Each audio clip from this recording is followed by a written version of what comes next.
এখন আপনাদের সামনে কোরআন ও সুন্নাহ থেকে আলোচনা নিয়ে এসেছেন হযরত মাওলানা মুফতি শাহাদাত হোসেন সাহেব। হযরত মাওলানা মুফতি শাহাদাত হোসেন সাহেব হযরতের মূল্যবান আলোচনা করার জন্য মাহফিল কমিটির পক্ষ থেকে বিনম্রভাবে অনুরোধ করা যাচ্ছে। মিনাশ শাইতানির রাজীম। বিসমিল্লাহির রহমানির রহিম। আফালা ইয়াতুবুনা ইলাল্লাহি ওয়া ইস্তাগফিরুনাহু। সাদাকাল্লাহুল আলিয়্যুল আযীম। আল্লাহ বলতেছেন, ইমানদাররা তোমরা কি তওবা করবা না? তোমরা কি আমার কাছে ফিরে আসবা না? দুনিয়াতে পাঠিয়েছি দুনিয়ার চাকচিক্য, সৌন্দর্য, মোহ, ধন, সম্পদ, টাকা পয়সা, ক্ষমতা, প্রভাব, প্রতিপত্তি, এসব কিছুর পিছে চলতে চলতে জীবনটা শেষ করেই দিবা? আমি যে আল্লাহ তোমাকে সৃষ্টি করেছি, দুনিয়াতে পাঠিয়েছি, আমি সৃষ্টিকর্তা, আমার কথা কি মনে পড়ে না? কে বলছেন? আল্লাহ বলতেছেন, তোমার জিন্দেগি 60-70 বছর পার করে দিয়েছো, এখনো তুমি ওই বিলে গেলে আইল ঠেলো। আছে এমন মুরব্বী? আছে। এখনো তুমি মানুষ টাকা ধার চাইলে ধার দেও না। টাকা আছে, ঘরে থাক। যদি বলে শতকরা 10 টাকা দিব পার্সেন্টেজ, তাইলে টাকা আছে, ঠিক কিনা কোন? তাইলে টাকা আছে, কত লাগবে কোন? এইভাবে আমরা দুনিয়ার মধ্যে ঘুষ, সুদ, আরো বিভিন্ন বাজে কর্ম করতে করতে এই জীবন পার করে দিয়েছি, ঠিক কিনা কোন? এই সাদা দাড়িগুলো কালো হয়ে গেছে, আর আল্লাহ দিকে বলতেছেন, হে বুড়া, হে যুবক, তোমার যৌবন শেষ হয়ে যাচ্ছে। ইউ হ্যাভ ফার্স্ট 40 ইয়ার্স, তুমি 40 বছর পার করে দিয়েছো, তার মানে কি যৌবন শেষের দিকে, ঠিক কিনা বলেন? তুমি এখনো সেই যৌবনের ক্ষমতা পাওয়ার দিয়ে তুমি পাহাড় ঠেলো, মানুষকে মানুষ মনে করো না। তোমার মতো যুবক কি মৃত্যুবরণ করে না? মরে কিনা বলেন? মরে। শুধু কি মুরব্বীরাই মরে, না যুবকরাও মরে? সব শ্রেণীর মানুষ মারা যায়। এই মারা যাওয়ার আগে আমি আল্লাহ তোমাকে দুনিয়াতে পাঠিয়েছি, তুমি আমি আল্লাহকে স্বীকার করে আল্লাহর হুকুমগুলো পালন করার চেষ্টা করো। তার আগে তুমি আমার কাছে মাপ চাও। কি চাও? কি চাও? মাপ চাও। আপনার সমাজের মধ্যে, এলাকার মধ্যে যত অন্যায় অবিচার হয়, তখন যে ব্যক্তি অন্যায় করে তার পক্ষ থেকে যদি কেউ মাপ চায়, বিচারটা অর্ধেক কি হয়ে যায়? ঠান্ডা হয়ে যায়, ঠিক কিনা করুন? হ্যাঁ, বাপি গিয়া মাপ চায়, 4 নম্বরে গিয়া মাপ চায়। এই জন্য আল্লাহ বলতেছে, তোমরা দুনিয়া মোহে পড়ে, শয়তানে ফেরে পড়ে তোমরা এই পাপ করতেছো, আর এই পাপ থেকে ফিরে আসো, আমার কাছে মাপ চাও। ফালা ইয়াতুবুনা ইলাল্লাহ। ইমানদারেরা রে,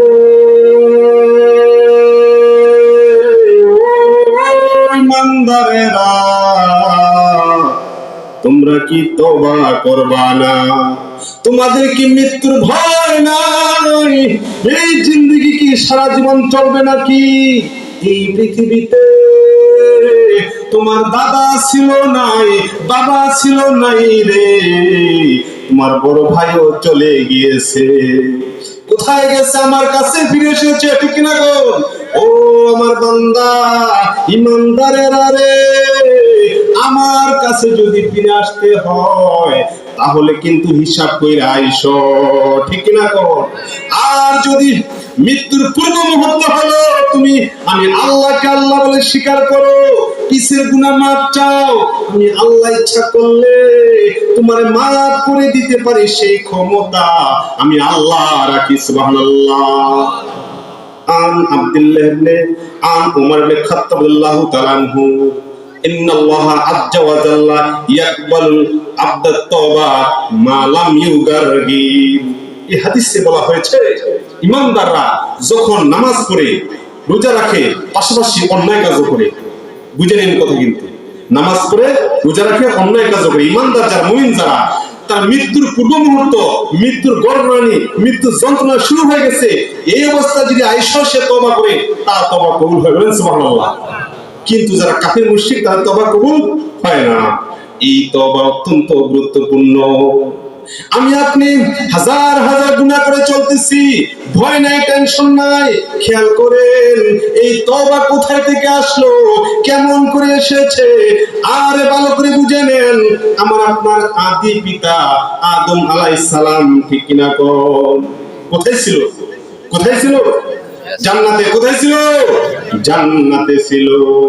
একটা মাত্র ভুল করেছে, আল্লাহ জান্নাত থেকে নামাই দিয়েছে, ঠিক কিনা কোন? কোথায় জান্নাত কত উপরে, কত দামি, সেখান থেকে জমিনে নামিয়ে দিয়েছে। আদম নবী দুনিয়ায় আসা অন্ধকার আর অন্ধকার, কিছুই দেখে না। আল্লাহ আল্লাহ গো, এ কোন জায়গায় তুমি আমারে পাঠাইলা? কিছু দেখি না, ডানে বামে সামনে পিছনে কোন দিকে কিছু দেখা যায় না। আল্লাহ আল্লাহ গো, আমি কি ভুল করলাম, কি অন্যায় করলাম? কত সুখে কত শান্তিতে ছিলাম, এখন তুমি কোথায় নামাই দিলা? একটা ভুল করার কারণে সেই চিরসুখী জান্নাত, দামি জান্নাত, ওখান থেকে নামাই দিয়েছে, ঠিক কিনা কোন? আমি আপনি এমন কত ভুল করে, কত পাপ করে ঘুরতেছি, ঠিক কিনা কোন? ভয় নাই অন্তরে।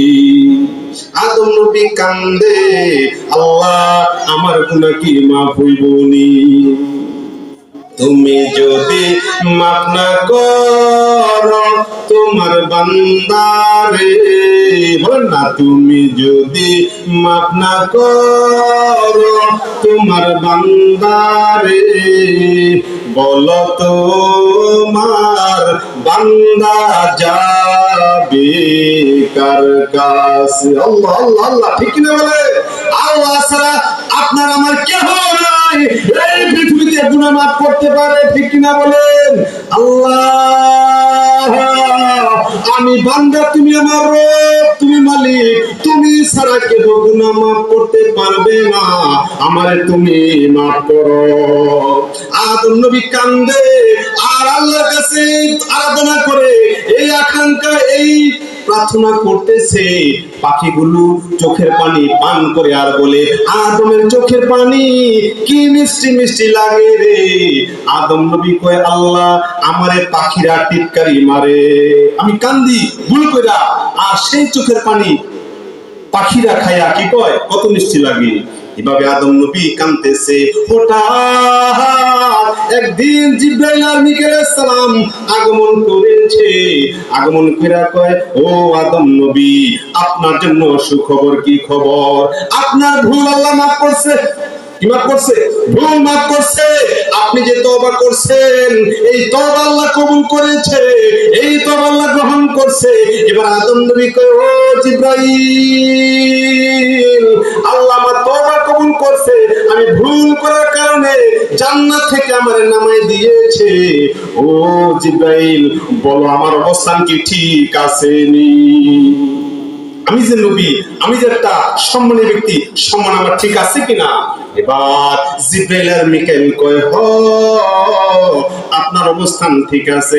আর সুখবর আছে, আপনি অন্যায় করে তওবা করছেন, আপনার পরবর্তী যত সন্তানরা দুনিয়া আসবে, ঈমানদার হবে, মুমিন হবে, তারা ভুল কইরা যখন তওবা করব, তারা আপনার তওবা আপনি বাবা উত্তরাধিকার সূত্রে পাইয়া ওই আল্লাহ ওই বান্দার তওবা আর আপনার তওবা একসাথে মিলাইয়া কবুল করব। বলেন সুবহানাল্লাহ। আল্লাহ পৃথিবীতে পাঠাইছে, শুরুতে কি শিখেছে? তওবা। কি শিখেছে? তওবা। কি শিখেছে? তওবা শিখেছে। এই তওবা কেন? যে আমরা ভুল করব, আমাদের কাছে কি আছে? শয়তান আছে। কি আছে? শয়তান, নফস আমার আছে কিনা বলেন?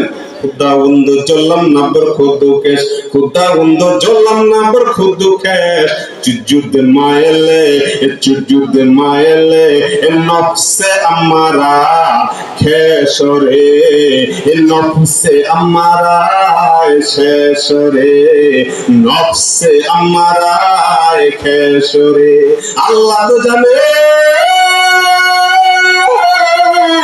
আমার বান্দা দুনিয়া গিয়া শয়তানের প্রবঞ্চনা, নফস আমরা তাড়না, জিন শয়তান মানুষ শয়তান আছে কিনা বলেন? এই ভুলে পর্ব আর সে ভুল করে গুনাহ কইরা দুনিয়ার মধ্যে চলবো ফিরবো, আর যখন তার মনে করবো কবরে যাইতে হবে, আমার কাছে ফিরে আসতে হবে, তখন কিন্তু বান্দা মা পাওয়ার রাস্তা খুঁজবো, ঠিক না বলেন? এই জন্য আমি আল্লাহ এই তওবার ব্যবস্থা রেখে দিয়েছি।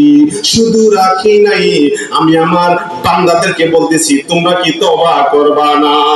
যখন আল্লাহ আরো সৃষ্টি করছে, কি সৃষ্টি আরো সৃষ্টি করছে, এই আরো সৃষ্টি করে 4000 বছর আগে আল্লাহ লিখে রাখছে আরশের নিচে যে বান্দা তওবা করবো তা তওবা আল্লাহ কবুল করবে, বলেন সুবহানাল্লাহ।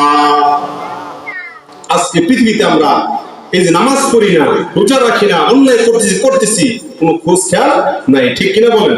আজকে আমাদের কোনো খোঁজ খবর, পাপ করেই যাচ্ছি। আজকে আমি আপনাদেরকে এই তওবার সময় একটু বলবো, খেয়াল করে শুনবেন, ইনশাআল্লাহ আশার আলো পাবেন এবং তওবার যে কবুল হয় সেটাও জানতে পারবেন। মালিক ইবনে দিনার রাহমাতুল্লাহ আলাইহি মস্ত বড় ওলিউল্লাহ, উনাকে জিজ্ঞাসা করা হলো, মালিক ইবনে দিনার, আপনি তো এক সময় শুধু মদ পান করতেন, কি পান করতো? মদ পান করতেন, কিন্তু এখন দেখা যায় আপনি মদ ছাইরা এমন নামাজ ধরছেন, এমন রোজা ধরছেন, এমন জিকির ধরছেন, আল্লাহর ওলি হয়ে গেছেন। কি হয়ে গেছে? আল্লাহর ওলি হয়েছেন। ও মালিক ইবনে দিনার, আপনি কেমনে এত পরিবর্তন হইলেন? আপনি কেমনে এত পরিবর্তন হয়ে গেলেন? মালিক ইবনে দিনার রাহমাতুল্লাহ আলাইহি উত্তর দেয়, ও বাবারা গো, আমার বাদির একটা ছোট্ট মেয়ে ছিল, এই মেয়েটা আমার কাছে থাকতো, বাদি মারা গেল, আর আমি তারে স্নেহ আদর কইরা বড় করতাম। এই বাচ্চাটা যখন 2 বছর বয়স, তখন বাচ্চাটা মারা যায়। মারা গেলে আমি একদিন স্বপ্নে দেখি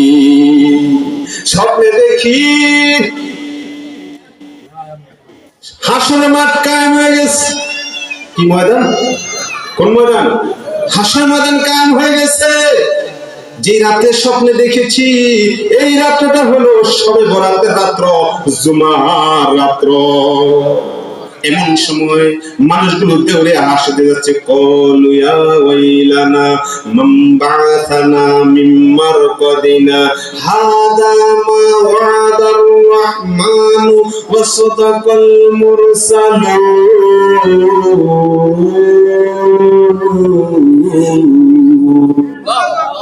আল্লাহ বলে, ইমানদাররা, মুমিনরা যখন কবরে যাইবা, তখন তোমরা কবরে গিয়া ঘুমাইবা, আর ওই ঘুমের মধ্যে থাকবা এমন ঘুম, কবরটা হলো হাজার হাজার লক্ষ লক্ষ কোটি বছর জিন্দেগি, ঠিক কিনা কোন? কিন্তু যারা ইমানদার মুমিন, আল্লাহ এখানে বলছে, তাদের কাছে মনে হবে সারাদিন কাজকর্ম কইরা, আর সে এই যে আপনি এশার নামাজ পড়ে একটু ঘুমাইয়া সকালবেলা উঠে যান, ঠিক কিনা কোন? বেশি পরিশ্রান্ত হইলে আর ভোরবেলা ঘুম ভাঙলে মনে হয় আরেকটু ঘুমাইতাম, ঠিক কিনা কোন? ঘুমে বসে নেই, ঠিক কিনা কোন? আরেকটু ঘুমাইতে পারতাম, তাহলে ফিল হয় আমি ভালো অনুভব করতাম, সুস্থ অনুভব, ঠিক কিনা বলেন? তখন আল্লাহ বলে, এই বান্দা, পরিশ্রান্ত বান্দা, সন্ধ্যায় ঘুমাইলে সকালে যেমন করে উঠা কয় আমি আরেকটু ঘুমাইলে ভালো হইতো, ইমানদার বান্দারা কবরে গিয়ে ঘুম দিব, ঘুমটা যখন উঠবো, এই যে সূরা ইয়াসিনে বলছে, তারা যখন হাসর হবে, কায়েম হবে, ওই সময় উঠাই তারা বলবো, কে রে? কলু ইয়া ওয়াইলানা, তারা বলবো, হায় হায়, মিম্মার কদিনা, কে আমাদেরকে ঘুম থেকে উঠাইলো, কে আমাদেরকে জাগাইলো, কি আরামের ঘুম দিছিলাম, ঠিক না কর? এই ঘুম থেকে আমারে উঠাই দিল, এই ঘুম ভাঙাই দিল, এই কথা বলে সে হাসর দিকে দৌড়াইবো। এদিকে মালিক ইবনে দিনার বলে, ঠিক আমি স্বপ্নে দেখি এমন করে সব মানুষ বেরোয়া হাসরের দিকে যাচ্ছে, আমিও যাইতেছি। হঠাৎ পিছন থেকে একটা আওয়াজ আসলো, আসা মাত্র আমি পিছনে ফিরে তাকায় দেখলাম বিশাল অজগর সাপ, আর এটা হা করে আছে, হা কইরা আমার দিকে এগিয়ে আসতেছে। আমি দেখা ভয় পেয়ে গেলাম। সাপটা আমার দিকে এগিয়ে আসতেছে, আর ধরে বেড়াচ্ছি। যখনই দেখলাম আমি যেহেতু আমাকে যেভাবে এগিয়ে আসতেছে, সুবল মারবো। কি মারবো? সুবল মারবো, আমাকে দংশন করবো, কামড়বে, ঠিক কিনা বলেন? অথবা যে বড় সাপ আমাকে খেয়েই ফেলবে, ঠিক কিনা বলেন? এমন অবস্থা হতে পারে। এই অবস্থা দেখা মালিক ইবনে দিনার দৌড় শুরু করে দিল।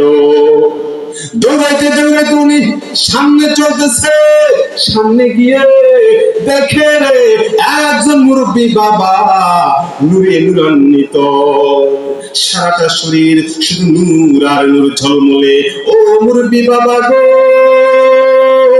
বাঁচান বাঁচান, আমারে বাঁচান। এই যে পিছনে দেখেন কেমন অজগর সাপ আসতেছে, এই সাপ আমার কামড় দিলে আমি তো বাঁচবো না, বাঁচবো না। এমন সময় মুরব্বী কয়, ও আমি তো তোমার সাপের তুলনায় এত কমজোর, এত দুর্বল। এই সাপে মারতে গেলে, এই সাপে আঘাত করতে গেলে আমি তার সাথে পারবো না। ওই সাপটার এত জোর, ওই জোরের সাথে আমি পারবো না। আমি কমজোর, আমি দুর্বল। এই কথা বলার পরে ওই মুরব্বী কয়, এ বাবা তুমি আরো সামনে যাও, আরো সামনে দৌড়াইতে থাকো। দৌড়াইতে দৌড়াইতে এই মালিক ইবনে দিনার রাহমাতুল্লাহ আলাইহি একটা টিলার উপরে গিয়ে উঠছে। টিলার উপরে উঠা মাত্রই গায়ের থেকে আওয়াজ আসে, মালিক ইবনে দিনার তুমি দাঁড়াও, দাঁড়াও, আর সামনে যাইও না। যদি সামনে যাও তাহলে তুমি জাহান্নামে পইড়া যাইবা। কই পড়বো? কই পড়বো? জাহান্নামে পইড়া যাইবো। এবার মালিক ইবনে দিনার দাঁড়ায় গেল, টিলার মধ্যে উঠে সামনে তাকাইছে, তাকে দেখে সামনে জাহান্নাম। আর একটা পা, দুইটা পা সামনে গেলে, পাড়া দিলে কি জাহান্নামে পড়ে যেত। চোখ গুঞ্জে দিতে দৌড় দেন, রাস্তা বরাবিল্লা, ডান বাম না দেখলে পা দিলে কই পড়বেন? গর্তের মধ্যে পড়বেন না, সামনে গিয়ে পড়বেন না? ঠিক মালিক ইবনে দিনার এরকম দৌড়াইতে দৌড়াইতে আর দুইটা পা দিলে জাহান্নামে পড়ে যাইতো। এমন সময় গায়ের থেকে আওয়াজ আসে, না না না, তুমি জাহান্নামী না। মালিক ইবনে দিনার তুমি থামো, স্টপ স্টপ, থেমে যাও, কিপ সাইলেন্ট, একদম চুপ হয়ে যাও। এদিকে মালিক ইবনে দিনার দেখে সাপটার সামনের দিকে এগিয়ে আসছে। আল্লাহু আকবার। এই অবস্থা দেখা ওই মালিক ইবনে দিনার কয়, ওই যে মুরব্বীরে দেখছিল, নূরান্বিত মুরব্বী, ও বাবা গো, আপনি তো আমার কোনো সাহায্য করলেন না, কোনো সহযোগিতা করলেন না। আমি আপনার কাছে সাহায্য চাইলাম। না না না, আমি তোমার সাহায্য করতে পারবো না। তবে তুমি একটা কাজ করো, ওই যে পাহাড় দেখা যায়, ওই পাহাড়ের উপরে যাও, ওইখানে গিয়ে দেখো তোমার কোনো আমানত আছে কিনা। কি আছে কিনা? কি আছে কিনা? আমানত রাখছো কিনা দেখো। এমন সময় মালিক ইবনে দিনার এই সাপ দেখা তো ভয়ে ভয়াক্রান্ত হয়ে গেছে, দৌড়ে সামনে ওই পাহাড়ে গিয়েছে। গিয়ে দেখে এই পাহাড়ের মধ্যে যে দরজা আছে, দরজার কপাটগুলো স্বর্ণের কপাট। কিসের কপাট? স্বর্ণের কপাট। এই কপাটটা স্বর্ণের, আর ভিতরে যে পর্দা আছে, এই পর্দা হলো রেশমের পর্দা। দেখে তিনি অবাক হয়ে গেলেন, এত সুন্দর কপাট আর এত সুন্দর পর্দা। তারপর ওইখান থেকে দৌড়ে কতগুলো শিশু বাচ্চা বেরিয়ে এসেছে। মালিক ইবনে দিনার যখন দেখলো বেরিয়ে আসছে, আর তার মাঝখানে একটা শিশু বাচ্চা চিৎকার করতেছে আর বলতেছে, তোমরা এখানে থাকতে এই ব্যক্তিটাকে দৌড়াইতে দৌড়াইতে সাপে জাহান্নামে নিয়ে ফেলে দিচ্ছে, তোমরা কিছু করতে পারলা না। এই কথা বলার পর এবার মালিক ইবনে দিনার দেখলো ওই বাচ্চাগুলোর মাঝখানে তার যে ছোট্ট বাচ্চাটা, ওই যে 2 বছরের বাচ্চা, যেটাকে আদর করতো, মায়া করতো, এত আদর করতো, এত মায়া করতো, উনি যখন মদ পান করতো, মদের বোতল থেকে মদ পেয়ালায় ঢালতো। ডাললে 1 বছর 2 বছরের বাচ্চা আপনার দেখবেন চেয়ারে টেবিলে বসলে ওটা ধরে, ঠিক কিনা? কোন খাবার রাখলে গ্লাস রাখতে ধরে না, এরকম প্লেট ধরে না, ধরে। এই ছোট্ট মেয়েটা মদ যখন ডালতো পেয়ালার মধ্যে, মদের পেলাটা টান দিয়া নিয়া, জোর করে টান দিয়া নিয়া ওই মালিক ইবনে দিনারের গায়ের মধ্যে মদ ডাইলা দিত। আল্লাহু আকবার। মদ কি গায়ের মধ্যে ঢেলে দিত। এই অবস্থা দেখা ওই যে মালিক মদিনার উনি ছোট্ট বাচ্চা তো আরো আদর করতো, এই জন্য তারে কিছুই বলে নাই, কিছু বলে নাই। এই মেয়েটা দেখলো ওই স্বপ্নের মধ্যে মেয়েটা দৌড়ে আসছে আর চিৎকার করছে, বাবা তুমি তো সেই বাবা যেই বাবা আমার এত আদর করতা, নেশা উঠলে ঠিক থাকে না মদ কররা, ঠিক না কোন ঠিক থাকে না, এত নেশা উঠা সত্ত্বেও যখন আমি এই মদ ছাড়াই দিতাম তুমি আমার কিছু বলতা না, বাবা গো এই আমি সেই তোমার ছোট্ট মেয়েটা। এমন সময় কয় মা তুমি কেমনে এখানে আসলা আর এখানে তুমি কি করো? মালিক মদিনার যখন প্রশ্ন করছে তখন কয় বাবা আপনি উত্তরটা পড়ে নেন, আগে আপনি এখান থেকে সেভ হন। কি হন? সেভ হন। ওই যে সাপটা হা করে তাকে আছে, এই সাপটা তো দংশন করব। সাথে সাথে মেয়েটা মালিক মদিনার হাত ধইরা নূরের একটা পাড়ার মধ্যে গিয়ে উঠছে, উঁচু স্থান আর কি, খেরপাড়া ছিল না, উঁচু স্থানের মধ্যে উঠছে। ওইটা ওই মালিক মদিনার হাতটা ধরে টান দিয়ে নিয়ে গেছে। আর যে সাপটা এসেছে এই সাপটারে ডান হাত দিয়ে ইশারা দিছে আর সাপটা চলে গেছে। সুবহানাল্লাহ বলেন। সাথে সাথে সাপটা চলে গেছে। তার কারণ কি? এই যে আপনারা দেখবেন ছোট্ট বাচ্চা মারা গেলে জানাজা হয় কিনা, তাদের জন্য আলাদা জানাজার দোয়া আছে।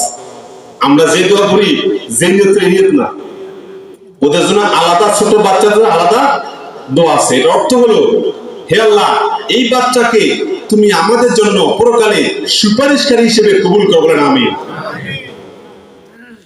তখন এই বাচ্চাটা মালিক মদিনারকে ওই সাপ থেকে রক্ষা করলো কিভাবে?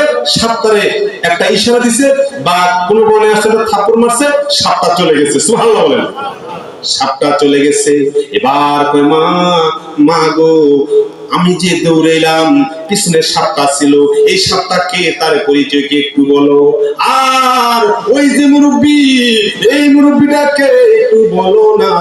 এমন সময় মেয়েটা কয় ও বাবা গো তুমি দুনিয়ার মধ্যে থাইকা মদ পান করতা, কি পান করতো? মদ পান করতা, নামাজ পড়তে না, রোজা রাখতে না, জিকির করতে না, কোরআন তেলাওয়াত করতে না, তাসবিহ তাহলিল তো দূরের কথা, কিছুই করতে না। শুধু এটাই না, যারা পৃথিবীতে থাইকা নামাজ পড়ে না, রোজা রাখে না, আল্লাহর হুকুম মানে না, সুদ খায়, ঘুষ খায়, মানুষের কষ্ট দেয়, পরের হক নষ্ট করে, ঠিক কিনা কোন?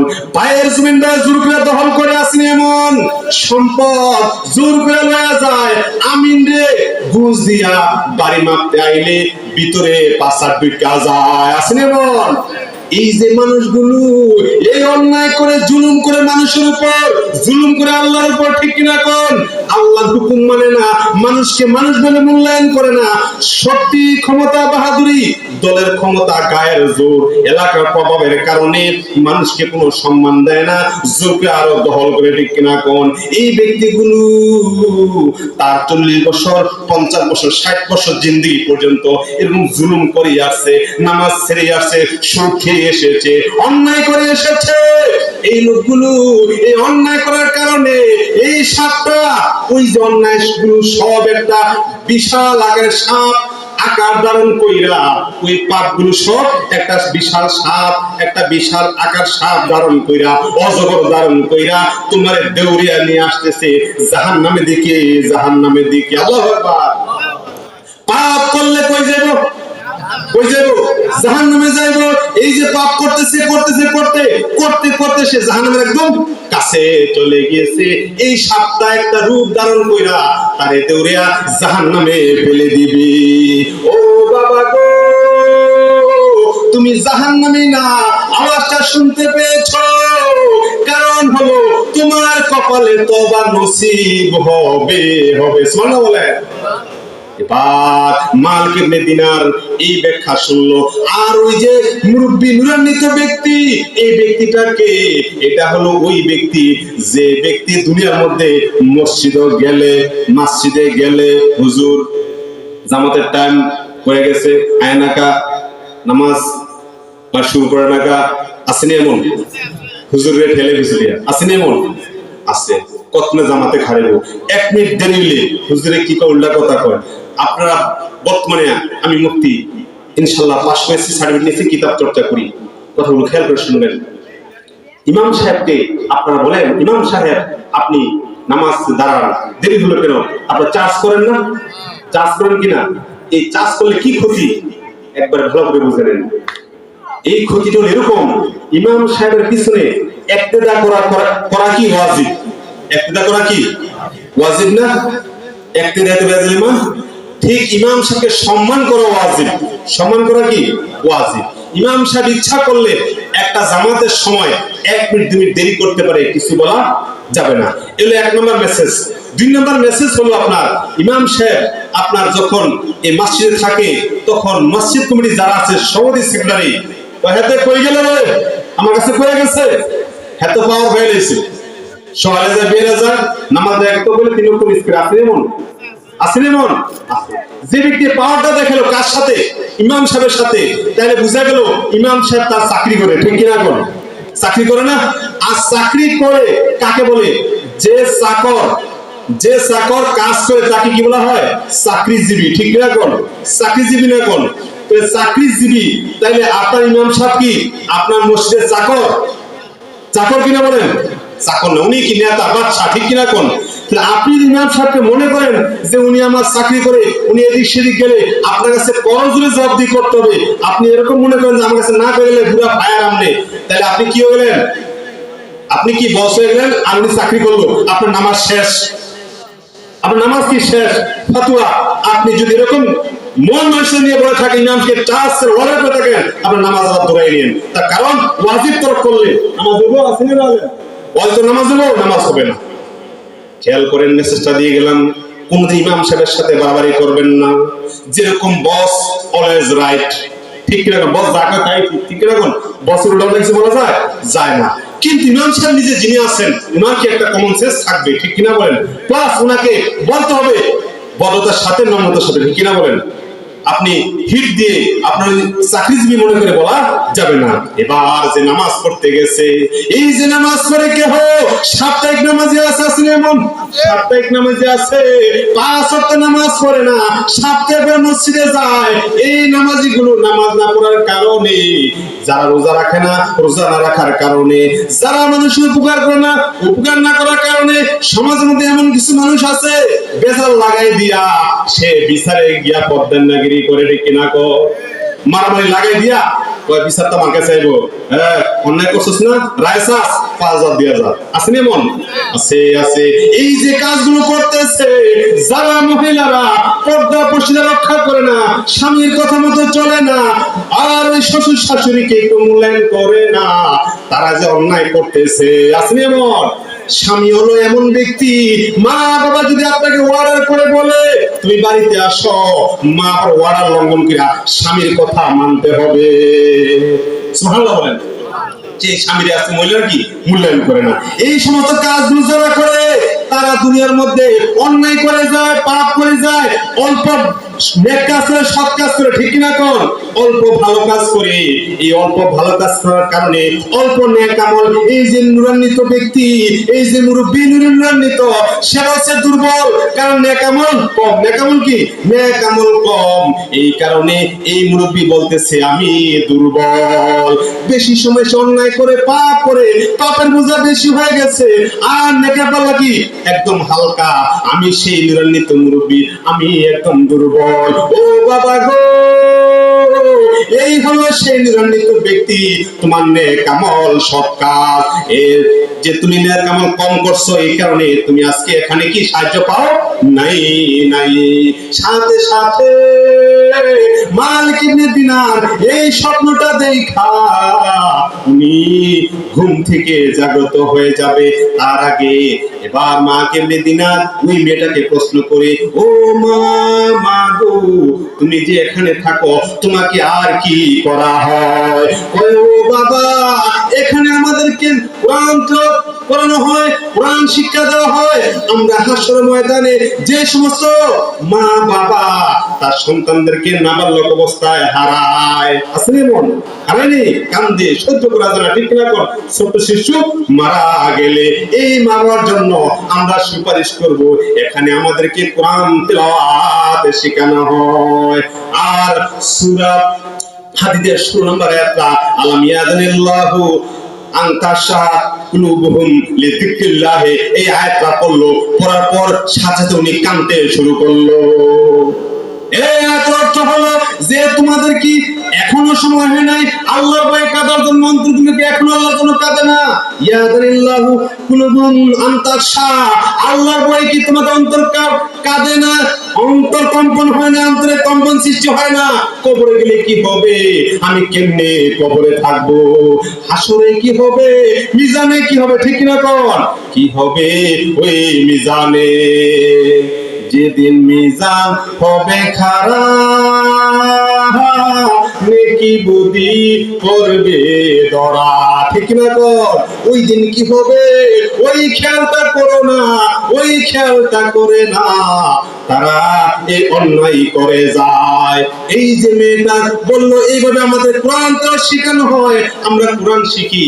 তারপর উনি স্বপ্নে যখন ঘুম থেকে উঠলেন দেখতেছেন উনি এখনো থরথর করে কাঁপতেছেন। আল্লাহু আকবার, এখনো কি কাঁপতেছে আর কাঁপতেছে। সাথে সাথে মালিক ইবনে দিনার ঘুম থেকে এই কম্পন দেখা, অনেক টাকার মালিক ছিল, এই টাকা পয়সা সব দান কইরা দিয়া এবার আল্লাহর রাস্তায় ছুটে গিয়েছে।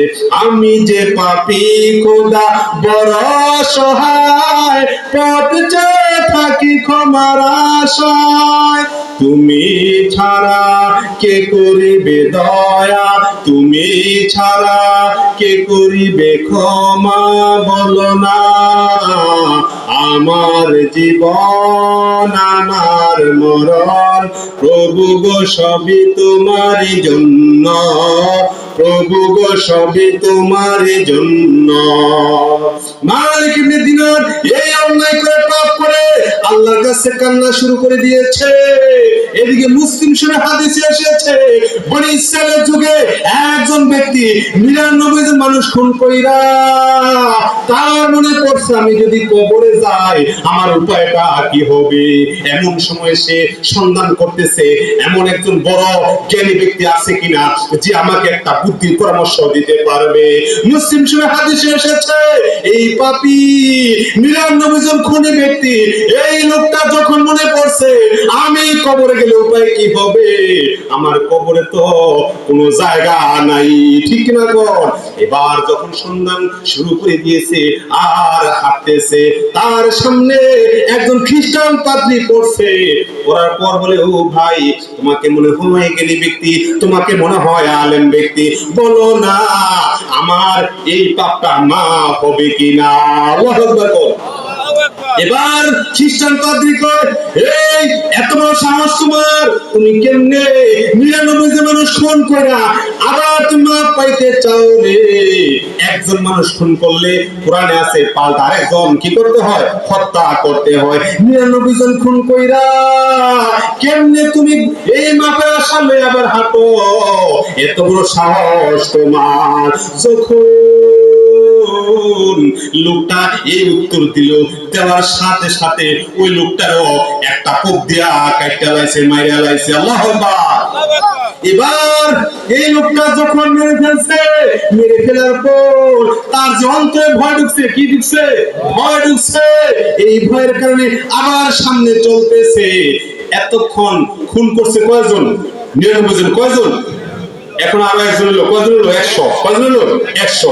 তাহলে খুনের সেঞ্চুরি, ঠিক কিনা? কোন যুবকরা বুঝলো খুনের সেঞ্চুরি, 100 জন খুন করছে, ঠিক কিনা? কোন এবার খুন করে ওই যে বলতেছে পাপ করিতে করিতে ক্লান্ত আমি, পাপের সাগরে ডুবে আছি, আবার থেকে আলোর পথে, রেখো সদা সরল পথে।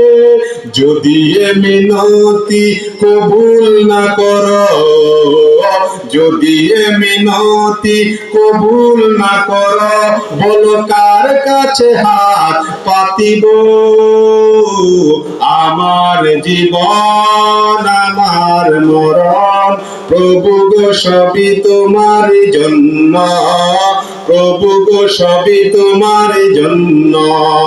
এই লোকটা 100 খুন কইরা এখনো মাপের আশা লইয়া সে চলতেছে, চলতেছে। সামনে গিয়ে সে হঠাৎ একজন বড় আলেমের সাক্ষাৎ পাইছে। সাক্ষাৎ পাওয়ার পর এবার কয়, ভাই আমি 100 জন খুন করছি, এই খুন কইরা আমি আল্লাহর কাছে মাপ পাইতে চাই, বলেন না আমার এই অন্যায়টা মাপ হবে কিনা। এমন সময় বড় আলেম জবাব দেয়, হ্যাঁ তুমি চেষ্টা করে দেখতে পারো। যেমন আপনারা পীরের দরবারে যান কিনা বলেন, সারসিনা যান, সোনাকান্দা যান কিনা বলেন, সেখানে গিয়ে টানা 2-3 দিন থাকেন, হুজুর তালিম দেন, জিকির করেন, ঠিক কিনা কোন, আর হাত তুলে কান্দেন, আল্লাহ আল্লাহ গো গুনার বোঝা মাথায় লইয়া আল্লাহ কান্দেছি, ঠিক কিনা কোন, আহা দয়া করে মাফ করো এলাহি। এই আলেম কয়, তুমি অমুক এলাকায় একদল লোক আছে যারা সেখানে দিন রাত 24 ঘন্টা আল্লাহ জিকির আজকার তাসবিহ তাহলিল জপে, আল্লাহর কাছে কান্নাকাটি করে মাপ চায়। তুমি ওইখানে গিয়া, ওই জায়গায় গিয়া হাত তুলে তুমি মাপ পাইতে পারো, যদি তুমি মাপ চাইতে পারো। এবার লোকটা বুক পুরা আশা লইয়া রওনা করছে সামনের দিকে। সামনে যখন গিয়েছে তখন ওই আজাইল আশা সামনে হাজির, আর তার মরণ হয়ে যাবে। এমন সময় 2 দল ফেরেশতা আসছে, একদল ফেরেশতা হলো আযাবের, আরেকদল ফেরেশতা হলো জান্নাতের। সুবহানাল্লাহ বলেন। একদল ফেরেশতা কিসের? আযাবের, একদল কি? জান্নাতের। আযাবের ফেরেশতা কয়, আমরা তারে কইলে যাবো জাহান্নামে, কইলিমু জাহান্নামে। আর জান্নাতের ফেরেশতা কি কয়? তারে কই নিমু জান্নাতে নিয়ে যাব। যখন 2 দলের ঝগড়া শুরু হয়ে গেছে, শুরু হওয়ার পরে রে আরেকজন ফেরেশতা আছে, আয়েশা কয়, ভাই রে তোমরা কি লইয়া ঝগড়া করতেছো? কয় আমরা ঝগড়া করতেছি এই লোকটা 100 জন খুন করছে, 100 জন খুন কইরা সে এখন মারা গেছে, তারে আমরা জাহান্নামে লইয়া যামু, একটা কাজও ভালো করে নাই। এবার ওই জান্নাতের ফেরেশতারা কয়, এই লোকটা এমন খালেস তওবা মনে মনে করছে, তার তওবা হয়ে গেছে, মাফ পাওয়ার জন্য রওনা করছে, আর আমরা এই কারণে তাকে জান্নাতে নিতে চাই। স্পষ্ট কিতাবে লেখে, ওই সময় ওই ফেরেশতা 3 নাম্বার যে ফেরেশতা সালিসী বিচারক, সে একটা কাজ করো, জমিনদারে 2টা ভাগ করো। কি করো? 2টা ভাগ করো, ভাগ করে দেখো সে কোন দলে কোন সীমানায় পড়ছে, কি নেককারদের সীমানায় নাকি নিজের বাড়ি জাহান্নামীদের সীমানায়। কারণ রওনা করছে মনে করেন সারসিনা বা সোনাকান্দা, এখন মাঝখানে গিয়া মনে করেন মৃত্যুবরণ করছে, এখন 2টা ভাগ করে দেখছে যে বাড়ির দিকে নাকি সোনাকান্দার দিকে, কোন দিকে সে বেশি পড়ছে, হিসাবে সে সোনাকান্দার দিকে পড়ছে বা বানিয়াপাড়ার দিকে পড়ছে, তখন কয়টা জান্নাত চলে যাও। সুবহানাল্লাহ বলেন। দেখছেন মাপ আছে, মাপ আছে। ওয়াতুবু ইলাল্লাহি জামিআ আইয়ুহাল মুমিনুনা লাআল্লাকুম তুফলিহুন। ঈমানদাররা তোমরা একত্রে আল্লাহর কাছে তওবা করো, আল্লাহ তোমাদেরকে maaf করতে পারে, ঠিক না? কোন সুবহানাল্লাহ ওয়ালহামদুলিল্লাহ ইল্লাল্লাহ সুবহানাল্লাহ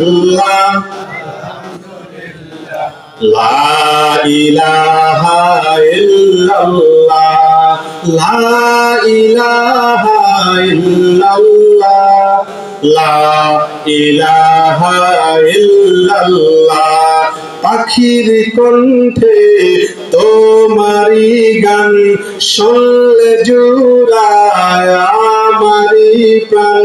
বলেন পাখির কণ্ঠে তোমারি গান শুনলে জুড়ায় আমারি প্রাণ।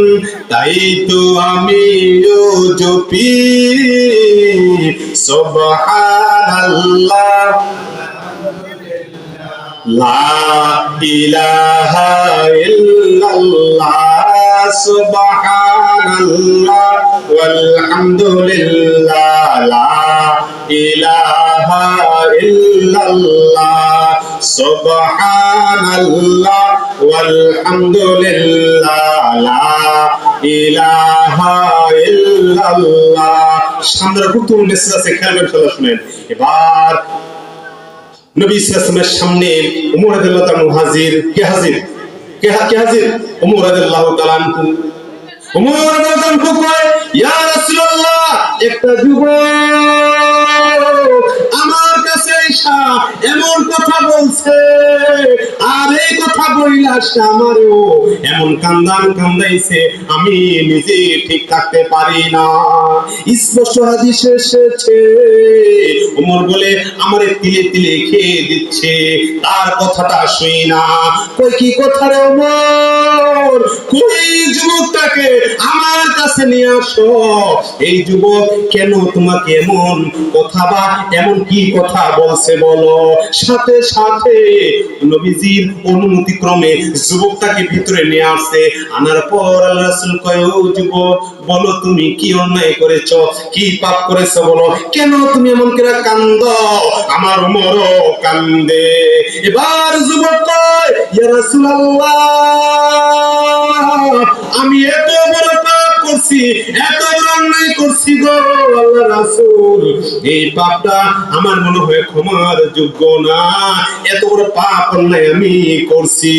আল্লাহ রাসূল কয়, যুবক রে, কি অন্যায় তুমি করেছো বলো। তোমার পাপ কি আল্লাহর কুরসির চাইতে বড় নাকি, আসমান জমিনের চাইতে বড় নাকি? ও ইয়া রাসূলুল্লাহ, আমার পাপ অনেক বড়, অনেক জঘন্য।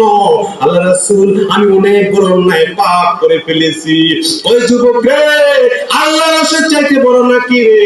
ওই আল্লাহ রাসূল, এর চাইতে বড় না, কিন্তু আমি জুলুম অন্যায় করেছি। এবার কই, যুবক বলো, বলো তুমি কি অন্যায় করেছো, স্পষ্ট করে খুলে বলো।